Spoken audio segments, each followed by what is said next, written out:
கர்த்தருக்கு ஸ்தோத்திரம். परमेश्वर का स्तुति होवे. ஆண்டவருக்கே துதி கன மகிமை உண்டாவதாக. सारा आदर इज्जत परमेश्वर के लिए होने के लिए है. மகிமை நேரம் என்ற நிகழ்ச்சியில் நாம் இப்பொழுது இணைந்திருக்கிறோம். महिमा का समय ये टीवी प्रोग्राम में हम अभी इकट्ठा हुए हैं. மெய்யான தேவன் இயேசு ஆசீர்வதிக்கிறார். ஊழியங்கள் திருச்சபை சார்பாக இந்த செய்தியை கேட்க இருக்கிறோம். सच्चाई परमेश्वर का कलीसिया से हम आपका बात करता हूँ. பிரியமானவர்களே, நீங்கள் கவனிக்க வேண்டும். मेरे प्रिय लोग, आप ध्यान से सुनिएगा. மகிமை நேரம் இந்த நிகழ்ச்சியிலே கர்த்தர் தம்முடைய சத்தியத்தை பேசுவார். महिमा का समय समय में परमेश्वर ने अपना इच्छा का बात करते हैं. சத்தியத்தை அறிவீர்கள், சத்தியம் உங்களை விடுதலையாக்கும். सत्य के मानेंगे, सत्य ने तुमने स्वतंत्र करेगा. இந்தியா முழுவதும் உலகம் முழுவதும் இருக்கிற மக்கள் விடுதலையாக்கப்பட வேண்டும். इंडिया पूरा, दुनिया पूरा सत्य का मान स्वतंत्र होना है. எல்லாரும் ரட்சிக்கப்பட வேண்டும். सारा लोग उधार पाना है. என்பதற்காகத்தான் ஆண்டவர் இந்த சத்தியத்தை பேசுகிறார். इसीलिए परमेश्वर ये वचन को आपको बांटना चाहता है. குமாரன் விடுதலையாக்கினால் மெய்யாகவே நீங்கள் விடுதலையாவீர்கள். जो अपना बेटा, एकलौता बेटा जो आपको छुटकारा देते हैं, वो जरूर छुटकारा हो जाएंगे. கர்த்தருடைய ஆவி எங்கேயோ அங்கே விடுதலை உண்டு. परमेश्वर का पवित्र आत्मा कहाँ पर है, वहाँ पर छुटकारा है. மனிதனுக்கு 3 வகையாக தேவன் விடுதலை கொடுக்கிறார். परमेश्वर ने मनुष्य को 3 प्रकार का छुटकारा देते हैं. தேவனுடைய ஆவியை பெறுகிற போது உங்களுக்கு விடுதலை கிடைக்கிறது. पवित्र आत्मा पाने समय में आपको छुटकारा है. குமாரனாகிய இயேசு கிறிஸ்து மூலமாய் உங்களுக்கு விடுதலை கிடைக்கிறது. बेटा यीशु मसीह को आप विश्वास करने समय आपको छुटकारा मिल रहा है. சத்தியத்தை நாம் கேட்கும்போது சத்தியம் நம்மை விடுதலையாக்குகிறது. सत्यों के हम सुनने समय में सत्य आप स्वतंत्र हो जाएंगे. மூன்றையும் இயேசுதான் செய்கிறார். इस 3 को यीशु ने करते हैं. ஆண்டவருடைய நாமத்தினால நாம் விடுதலையாக்கப்பட்டு சந்தோஷமாய் இருக்க வேண்டும். यीशु मसीह के नाम से हम छुटकारा होकर खुशी होना है. பிரியமானவர்களே, मेरे प्रिय लोग, ஒருவன் ஜெயிலில் அடைக்கப்பட்டு விட்டால் मान लीजिएगा एक व्यक्ति जेल में बांधा रखा हुआ है. அவன் சுதந்திரமா இருக்க முடியாது. वो स्वतंत्र नहीं हो सकता है. அவன் சுதந்திரமா சாப்பிட முடியாது. वो स्वतंत्र में खाना नहीं खा पाएगा. அவன் ஒரு அடிமைத்தனத்துக்குள் ஒரு கட்டுக்குள்ள இருக்கிறான். वो एक गपछा में बंद करके रखा हुआ है. எங்கேயும் போக முடியாது. कहाँ भी वो घूम नहीं सकते. குடும்பத்தோடு வாழ முடியாது. परिवार के साथ वो जी नहीं सकते. ஆனால் விடுதலை பெற்று ஜெயிலில் இருந்து வெளியே வந்துட்டா लेकिन वो छुटकारा हो जाएगा. जेल में छुटकारा होकर बाहर आने समय में குடும்பத்தோடு சந்தோஷமா இருக்கலாம். अपना परिवार के साथ खुश हो जाते हैं. தேவையானதை சாப்பிடலாம். अपना इच्छा से खा सकते हैं. பிரியமானவர்களை சுதந்திரமா இருக்கலாம். आप प्रिय लोग, वो स्वतंत्र में जी सकते हैं. இப்படிப்பட்ட சுதந்திரமான வாழ்க்கையை தான் இயேசு தருகிறார். वैसे ही स्वतंत्र का जीने के लिए जीवन परमेश्वर ने देते हैं. அதற்காக தான் ரட்சிப்பு என்று சொல்லுகிறார். इसलिए बोलते हैं उद्धार पाना है. பிரியமானவர்களே, मेरे प्रिय लोग, அதுதான் விடுதலை. यही होता है छुटकारा. சத்தியத்தை அறிவீர்கள், सत्य के मानेंगे, சத்தியம் உங்களை விடுதலையாக்கும். सत्य ने तुमने स्वतंत्र हो जाएंगे. நாம் கவனிக்கலாம். अब सुनने जा रहे हैं ரோமர் 8:32 வாசிக்கும் போது रोमियों का 8:32 में इस प्रकार का लिखा है. தம்முடைய சொந்த குமாரன் என்று கூட அவர் பார்க்காமல் அவரையே நமக்காக ஒப்பு கொடுத்தார். अपना एकलौता बेटा भी देखकर अपने एकलौता बेटा को स्वर्ग में देख के यहाँ भेजा है. அவரோடு கூட எல்லா ஆசீர்வாதத்தையும் உங்களுக்கு கொடுப்பார். उसके साथ भी आपको बड़ी आशीर्वाद को देंगे. பரலோக தேவன் स्वर्ग का परमेश्वर தம்முடைய குமாரனை கொடுத்தார். अपना एकलौता बेटा को दे दिया. அவரோடு கூட எல்லா ஆசீர்வாதம் நமக்கு இருக்கிறது. उनके साथ सारा आशीर्वाद हमारे पास है. சகலத்தையும் எல்லாவற்றையும் அருள்வார். सारा चीज को परमेश्वर आपको अरुल देंगे. அதுல ஒன்று சமாதானம் அருள்வார். उसी में एक शांति देंगे. நாம் முந்தைய செய்தியிலும் இதை கேட்டோம். पहला एक हम प्रचार किए थे, उसमें भी शांति के बारे में சமாதானம் தருவார். शांति परमेश्वर ने आपको देंगे. சமாதானம் அருள்வார். शांति आपको दिया जाएगा. அது எப்படி தருவார்? वो कैसा दिया जाता है? எதை குறித்து நாம் இப்போ ஒரு வார்த்தையை தியானிக்க போறோம். उसी के अनुसार बाइबल हम पढ़ने जा रहे हैं, वचन को देखने जा रहे हैं. ஆண்டவர் சமாதானம் கூறுகிறவர். परमेश्वर ने वचन को देने वाला है. சமாதானம் கூறுகிறவர். परमेश्वर ने वचन को देने वाला है. அவர் சொல்லுகிறார் சமாதானம் அருள்வார். वो बोल रहे हैं भाई आपको वचन शांति को दे देंगे. ஆகையினால அதை நாம் பெற்றுக்கொள்ள வேண்டும். इसीलिए आप उसको पाना है. ஏசாயா 57:19 வாசிக்கும் போது ஐசாயா 55:19 में शांति के लिए लिखा है. சமாதானம் கூறும் உதடுகளை அவர் சிருஷ்டிக்கிறார். जब मनुष्य को होठ के सृष्टि करते हैं शांति देने के लिए. யாரெல்லாம் சமாதானம் கூறும்படிக்கு ஆண்டவர் அவர்களை மீட்டெடுக்கிறாரோ அவர்களுக்கெல்லாம் சமாதானம் கூறும்படி அவர்கள் உதடுகளை சிருஷ்டிக்கிறார். जिसको परमेश्वर छू लेता है उनको सृष्टि करते हैं अपना मुंह को अपना होठ को शुद्धि करने के लिए. இன்னொரு விதத்தில் நாம் சொல்ல போனால் अब प्रकार का हम बात कर सकते हैं சமாதானம் பண்ணுகிறவர்கள் பாக்கியவான்கள். शांति करने वाला धन्य है. அவர்கள் தேவனுடைய புத்திரர்கள். उन लोग को परमेश्वर का पुत्र होते हैं. நல்லா கவனிங்க. अच्छी तरफ सुनिएगा. யார் அவருடைய பிள்ளையா இருக்கிறார்களோ அவர்கள் சமாதானம் பண்ணுகிறார்கள். जो परमेश्वर का पुत्र है वो शांति होने वाला. அவர்களுக்கு சமாதானம் கூறும் உதடுகளை சிருஷ்டிக்கிறார். उनको परमेश्वर शांति का होठ बनाते हैं. அவர் தம்முடைய சீஷர்களை ஊழியத்திற்கு அனுப்பும்போது சொல்லுகிறார், परमेश्वर ने अपना चेलों को सेवा करने के लिए भेजने समय में அவர் தம்முடைய சீஷர்களுக்கு சொல்லுகிறார். वो अपना चेलों को बोलते हैं. அவர் என்ன சொல்லுகிறார்? वो क्या बोलते हैं? எல்லா இடத்துக்கும் போங்க. सारा दुनिया में जाओ. நீங்க தெருக்கள்ல போகும்போது आप गली में जाने समय में நீங்க ஒரு வீட்டுக்கு போங்க. आप ये घर में जाओ. அந்த வீட்டுக்குள்ள போகும்போது उस घर में जाने समय में அந்த வீட்டுக்கு சமாதானம் உண்டாவதாக என்று சொல்லுங்க. ऐसा बोलो उस घर में शांति हो जाओ. என்ன சொல்லுகிறார்? क्या बोलने बोल रहा? சமாதானம் உண்டாவதாக என்று சொல்லுங்க. शांति हो जाओ उस घर में. அப்போ ஆண்டவருடைய விருப்பம் என்ன? लेकिन परमेश्वर इच्छा क्या है? எந்த வீட்டுக்கும் சண்டை வரக்கூடாது. किसी घर में लड़ाई झगड़ा नहीं होना. எந்த வீட்டுக்கும் சமாதான குறைவு இருக்கக்கூடாது. किसी घर में शांति का कमी कटी नहीं होना है. எந்த வீட்டுக்குள்ளேயும் கலவரம் இருக்கக்கூடாது. किसी घर में कुछ भी समस्या नहीं होना. எல்லாரும் சமாதானமா இருக்கணும். सारा घर लोग शांति में जीना है. அதனால தான் அவர் சொல்லுகிறார், इसलिए हमारा यीशु मसीह ने ஒரு कहा வீட்டுக்குள்ள போகும்போது ये घर में आप जाने समय में அவங்களுக்கு சமாதானம் என்று கூறுங்கள். उस घर में जाकर बोलो आपको शांति हो जाओ. உங்களுக்கு சமாதானம் உண்டாவதாக என்று சொல்லுங்கள். आपके शांति हो जाओ बोलो.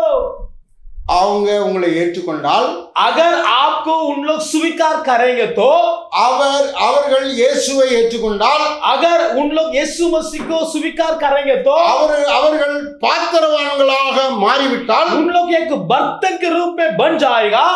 அவர்களுக்கு அந்த சமாதானம் அவர்கள் மேல் தங்கும். वो शांति उनके सिर में रहेगा. அவர்கள் வீட்டு மேல வந்து தங்கும். उनके घर में आकर रहेगा. என்ன கவனிங்க, अच्छी तरफ सुनिएगा. ஒரு தேவ ஊழியர் एक परमेश्वर का दास ஒரு வீட்டுக்குள்ள போய் சமாதானம் உண்டாவதாக என்று சொல்லிவிட்டால், ये घर में जाकर आपको शांति मिले बोलेंगे तो அந்த வீட்டுக்குள்ள சமாதானம் தங்குது. उसी घर में शांति रहेगा.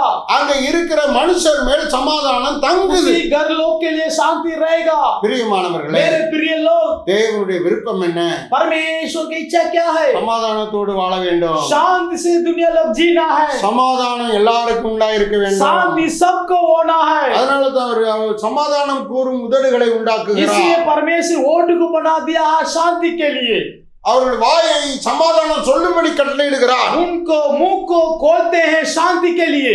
பிரியமானவர்களே, मेरे प्रिय लोग, ஆண்டவர் எப்படி செய்தார்? परमेश्वर ने कैसे किया है? இயேசுவை சிலுவையில் அடித்து போட்டார்கள். मान लीजिएगा प्रभु यीशु मसीह क्रूस पर चढ़ा दिया. ஆண்டவரை சிலுவையில் அடித்து அவரை அடக்கம் செய்து விட்டார்கள். परमेश्वर को क्रूस पर चढ़ाकर उसको दबा दिया. ஆனால் சீசர்கள் பயந்து கொண்டு ஒரு அறையிலே தங்கி இருந்தார்கள். लेकिन अपना चेलों को ये घर में इकट्ठा हुआ था. அவர்கள் மத்தியிலே வந்து முதலிலே அவர் உயிர்த்தெழுந்து அவர்கள் மத்தியிலே வந்தபோது ஆண்டவர் என்ன சொன்னார்? परमेश्वर ने मरने के बाद जिंदा हो गए, जिंदा के बाद उस घर में जाकर क्या बोला? உங்களுக்கு சமாதானம் என்று சொன்னார். आपको शांति मिले. யோவான் 16:33 அப்படி சொல்லுகிறது. யோவான் 16:33 வசனம். யோவானா 16:33 में यही बताती है, உங்களுக்கு சமாதானம் உண்டாவதாக. आपको शांति मिले. ஆண்டவர் அதைத்தான் நமக்கு செய்ய சொல்லுகிறார். परमेश्वर ने यही हम लोग से बात करना बोलते सिखाता है. கொடுக்கிறவர், சமாதானம் அருளுகிறவர் இயேசு கிறிஸ்து மாத்திரமே.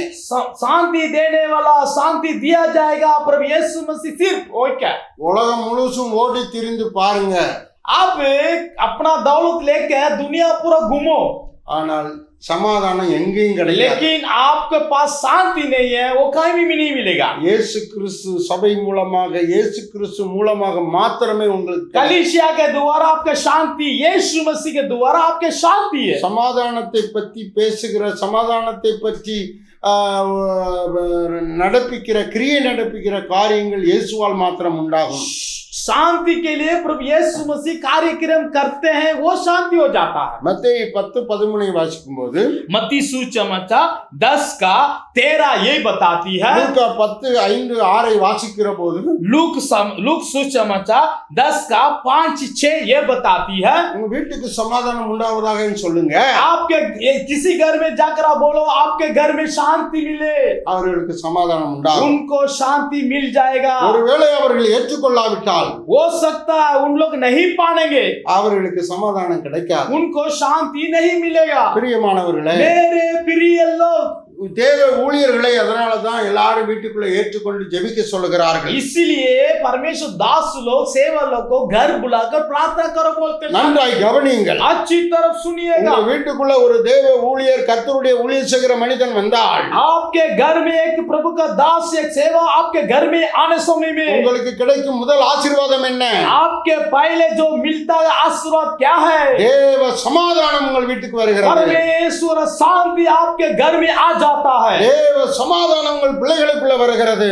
परमेश्वर का शांति आपके बच्चों लोग के बीच में आ जाता है। உங்க வீட்டுல சமாதானம் தங்குகிறது. आपके घर में शांति रहेगा। தேவன் நம்ம வீட்டுக்கு வந்துட்டா, தேவ ஊழியர்கள் வந்துட்டா சமாதானம் தங்கும்படி செய்கிறார். परमेश्वर दास लोग सेवक लोग अपना घर में आने समय में शांति रखता है, அந்த வீட்டுக்கு சமாதானம் உண்டாக்கப்படுகிறது. उसी घर का शांति हो जाता है। ஒருவேளை சமாதானம் இல்லாமல் இருந்திருக்கலாம், अगर हो सकता है आपके घर में शांति नहीं मिले, ஆனால் அங்கே ஆண்டவர் அங்கே சமாதானத்தை உண்டு பண்ணுகிறார். लेकिन उसी घर में परमेश्वर शांति को बनाता है। தானியேல் 4:1 சொல்லுகிறதை கவனிக்கும் போது दानियेल में यही लिखा है 4:1, தானியேல் 6ஆம் அதிகாரம் 25வது வசனத்தை கவனிக்கும் போது दानियेल 6:25 लिखा है। தேவனுடைய ஊழியக்காரன் ஒரு காரியத்தை சொல்லும்போது जब परमेश्वर दास आपके पास सेवक आपके पास आकर एक बात बोलने समय में அவர் சொல்லுகிறார், वो बोलते हैं சமாதானம் பெருக கடவது, शांति बढ़ा दो,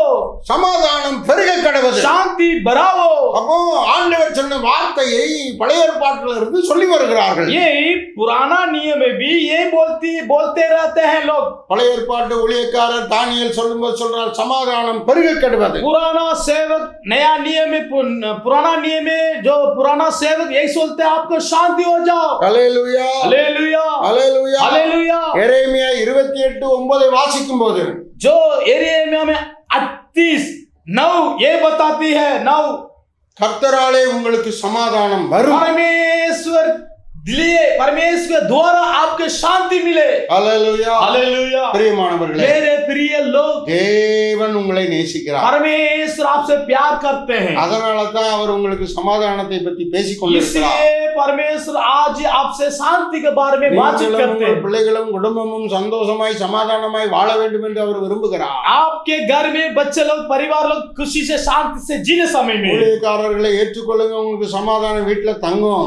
परमेश्वर का सेवा लोग को दास लोग आपके घर में ले लो, उन आपके शांति हो जाएंगे। அல்லேலூயா, हालेलुया, அல்லேலூயா. हालेलुया। ஆண்டவருடைய வார்த்தையை கேளுங்கள், உங்களுக்கு சமாதானம் கிடைக்கும். परमेश्वर का वचन को सुनिए, आपको शांति मिल जाए।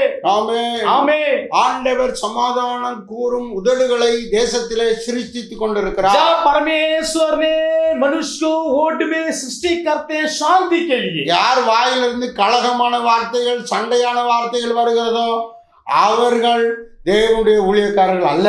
किसी मुंह से जो गंदा निकलता लड़ा झगड़ा वो गलने वाला निकलता वो परमेश्वर का दास सेवक नहीं है। யாரு சமாதானத்தை பேசுகிறார்களோ அவர்கள் தான் கர்த்தருடைய जो ஊழியர்கள். शांति के लिए जो सेवा लोग करते हैं वो परमेश्वर सच्चाई से ஆண்டவர் தெளிவாய் சொல்லிவிட்டார், परमेश्वर ने सच्चाई बोल दिया। சமாதானம் பண்ணுகிறவர்கள் பாக்கியவான்கள், जो शांति करने वाला धन्य है, அவர்கள் சமாதானத்தை பேசுவார்கள். वो शांति के बारे में बातचीत करते हैं, அவர்கள் கர்த்தருடைய பிள்ளைகள். वो परमेश्वर का लोग है। அல்லேலூயா, हालेलुया। கர்த்தர் உங்களை ஆசீர்வதிப்பார். परमेश्वर आपका आशीर्वाद दे। நாம் ஜெபிக்கலாம். हम प्रार्थना करने जा रहे हैं। கர்த்தர் நம் ஜெபத்தை கேட்பாராக. परमेश्वर हमारा विनती को सुनने चाहिए, प्रार्थना को सुनने चाहिए। பரலோக பிதாவே, स्वर्गीय पिताजी, எங்களை தாழ்த்தி ஜெபிக்கிறோம். हम लोग नमूना करके हम लोग प्रार्थना करते हैं, எங்களையும் எங்கள் ஊழியங்களையும் எங்கள் வீடுகளையும் சமாதானத்தினால நிரப்புவீராக. हमारा घर हमारा कलिसिया हमारा सेवक सब कुछ को आप आशीर्वाद देने के लिए दुआ करते हैं। எங்கெங்கே யார் யார் இடத்துல சமாதானம் இல்லையோ தேசத்திலேயோ சமாதானம் உண்டு பண்ணுவீராக. जहाँ जहाँ कहीं भी शांति नहीं है वहां पर शांति होने दीजिए। விசேஷமாய் எங்கள் தேசத்துல எல்லாருக்கும் சமாதானத்தை உண்டு பண்ணுவீராக. विशेष करके हमारा देश में हर लोग से शांति मिले। இப்பொழுது நிகழ்ச்சியை பார்த்து கொண்டு இருக்கிற ஒவ்வொருவருக்குள்ளும் சமாதானம் உண்டாவதாக. अभी घर में ये टीवी प्रोग्राम को देखते हैं उनके घर में शांति मिले। உம்மை ஏற்றுக்கொண்டவர்கள் உம்மை அங்கீகரிக்கிறவர்களுக்குள்ளே சமாதானம் உண்டாவதாக. आपको स्वीकार करते हैं आपको मानते हैं उनके घर में प्रभु जी शांति मिले। நித்தியம் டிவியை பார்க்கிற ஒவ்வொரு வீட்டிலும் ஒவ்வொரு மனிதனுக்கும் சமாதானம் நிரந்தரமாய் உண்டாவதாக. ये नित्य टीवी घर में हर एक घर में देखते हैं उनके घर में शांति आनंद खुशी मिले। இயேசுவின் நாமத்தில் ஜெபிக்கிறேன் பிதா. यीशु मसीह के नाम से मैं प्रार्थना करते सुनिए ग्रहण कीजिए मेरे स्वर्गीय पिता। ஆமென். आमीन। கர்த்தர் உங்களை ஆசீர்வதிப்பார். परमेश्वर आपको आशीर्वाद दे। God bless you. परमेश्वर आपको आशीर्वाद दे।